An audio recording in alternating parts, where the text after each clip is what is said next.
Hi all. Chicken biryani recipe பார்க்கலாமா? யார் யாருக்கு சிக்கன் பிரியாணி பிடிக்குமோ ப்ளீஸ் கமெண்ட் பண்ணுங்கள். தேவையான பொருட்கள்லாம் எடுத்து வச்சுக்கலாங்க. நான் ஒவ்வொன்றா போட நான் உங்களுக்கு எல்லாமே சொல்கிறேன். ஃபஸ்ட்டு அடுப்பில் குக்கரை வச்சுக்கணும். குக்கரை வச்சுக்கிட்டு எண்ணெய் ஊற்றிக்கலாங்க. ஓகேவா?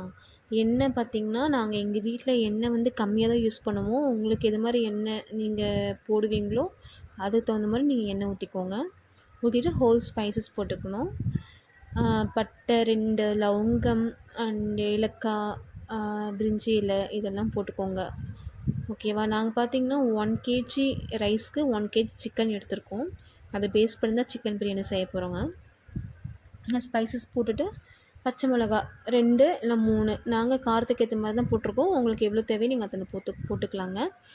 அப்புறம் ஆனியன் போட்டுக்கணும். ஆனியன் பார்த்திங்கன்னா நான் 1 கிலோவுக்கு பார்த்திங்கன்னா 5 to 6 ஆனியன்ஸ் எடுத்திருக்கேன். பெரிய ஆனியனாக இருந்துச்சுன்னா ஒரு 5 to 6 எடுத்துக்கோங்க. சின்னதாக இருக்குன்னா ஒரு மேக்ஸிமம் 10 ஆனியன்ஸ் எடுத்துக்கோங்க. எடுத்துகிட்டு ஆனியன் பார்த்திங்கன்னா நல்லா ப்ரௌனிஷாக ஆகணும். ப்ரௌனிஷாக ஆனது அப்படின்னா தான் நமக்கு பிரியாணி கொஞ்சம் டேஸ்ட் அதில் தான் வருங்க. ஆனியன் ப்ரௌனிஷ் ஆகிறத பேஸ் பண்ணி தான் பிரியாணி டேஸ்ட் வரும். ஆக்சுவலி இது எனக்கு தெரிஞ்ச சமையலுங்க. நான் ஒன்றும் சமையல் அவ்வளோ பெரிய இதெல்லாம் கிடையாது. நார்மலாக சமைப்பேன். அதை தான் நான் உங்களுக்காக வீடியோ ஷூட் பண்ணியிருக்கேன். ஓகேன்றவங்க ஃபாலோ பண்ணிக்கோங்க. இல்லைனா உங்களுக்கு எப்படி ஓகேவோ நீங்கள் அப்படி கூட நீங்கள் பண்ணிக்கலாம், பிரச்சனை இல்லை.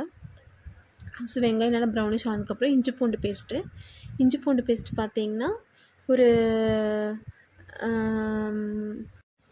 இஞ்சி பூண்டு பேஸ்ட் போட்டுக்கோங்க. இஞ்சி பூண்டு பேஸ்ட் பார்த்திங்கன்னா ஒரு 4 to 5 ஸ்பூன் நான் போட்டிருக்கேன். 4 to 5 ஸ்பூன் போட்டோம்னா ஒரு 50 to 100 கிராம் உங்களுக்கு இஞ்சி பூண்டு பேஸ்ட் வரும். அதுக்கப்புறம் பார்த்திங்கன்னா கருவேப்பிலை, கொத்தமல்லி, புதினா இது எல்லாம் ஒன்றா போட்டுக்கலாம். இல்லை தனித்தனியாக நீங்கள் போடுறதாலும் நீங்கள் போட்டுக்கோங்க. அது போட்டு நல்லா வதக்கணுங்க. நல்லா வதக்கிட்டு கொஞ்சம் கம்மியாக வச்சிங்கன்னா அந்த இஞ்சி பூண்டு பேஸ்ட்டு பச்சை வாசனை போகிற வரைக்கும் நல்லா வதக்கிக்கோங்க.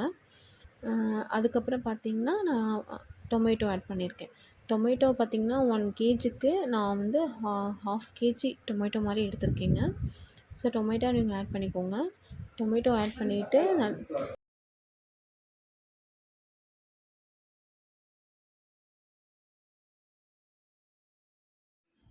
டொமேட்டோ நல்லா வதங்கணுங்க. தக்காளி எந்த அளவுக்கு வேகுதோ அதை பொறுத்தும் சிக்கன் பிரியாணி டேஸ்ட் வரும். இது 2ல் பார்த்திங்கன்னா வெங்காயம் ப்ளஸ் தக்காளி நல்லா பச்சை வாசனை போகிற அளவுக்கு வதங்கணும். வதங்கினா தான் நமக்கு பிரியாணி டேஸ்ட் வருங்க. அப்புறம் பார்த்திங்கன்னா மசாலாஸ் என்னென்ன மசாலாஸ் போடணும் பார்த்திங்கன்னா நான் யூஸ் பண்ணுறது பிரியாணி மசாலா யூஸ் பண்ணுவேங்க. பிரியாணி மசாலா ஒரு 50 கிராம் பிரியாணி மசாலா நான் யூஸ் பண்ணுவேன். 1 கேஜி அரிசிக்கு 50 கிராம் பிரியாணி மசாலா போடுவேங்க. அப்புறம் கொஞ்சமாக கறி மசாலா 1 ஸ்பூன் ஆட் பண்ணிப்பேன். கறி மசாலா போட்டு அந்த ஃப்ளேவர் கொஞ்சம் நமக்கு நல்லாயிருக்கும். அதனால் கறி மசாலா போட்டுக்குவேன். இது 2 தாங்க போடுவேன் மசாலா.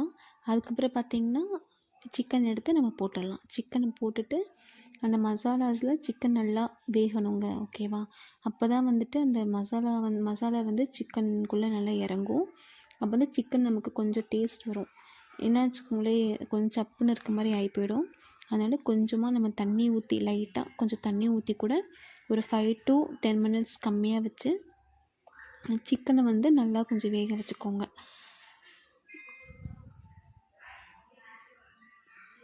அது அப்பப்போ கொஞ்சம் கிண்டி விட்டுக்கலாங்க. ஏன்னா மசாலாஸ் நம்ம போட்டிருக்கிறதுனால கீழே ட்ரை ஆகி கொஞ்சம் அடி பிடிக்க வாய்ப்பு இருக்குது. இல்லை அப்பப்போ கொஞ்சம் நல்லா கிண்டி விட்டுக்கோங்க. கிண்டி விட்டுட்டு நல்லா சிக்கன் நல்லா வெந்துடணும். வெந்ததுக்கப்புறம் என்ன பண்ணுறீங்கன்னா நான்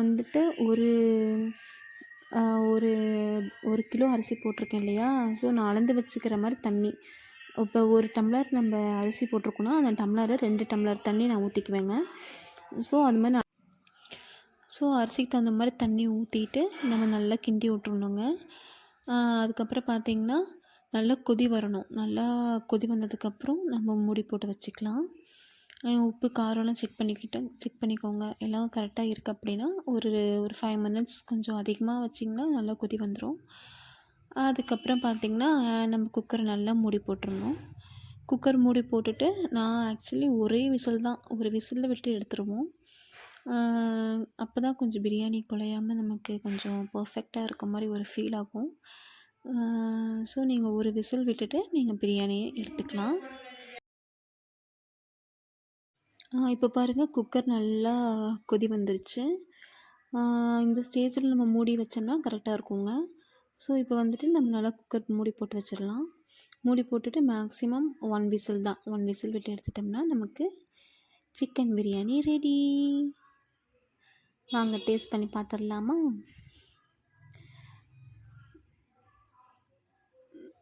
பிரியாணி நல்லா வெந்திருக்குங்க. வெந்து பீசஸ்லாம் பாருங்கள் நல்லாவே தெரியுது. பிரியாணி நல்லா உதிரி உதிரியாக தான் வந்திருக்கு. ஸோ இதுதாங்க எங்கள் வீட்டில் நாங்கள் செஞ்ச பிரியாணி. ட்ரை பண்ணி பாருங்கள். பிடிச்சிருந்தா ப்ளீஸ் லைக் பண்ணிக்கோங்க. Thank you all.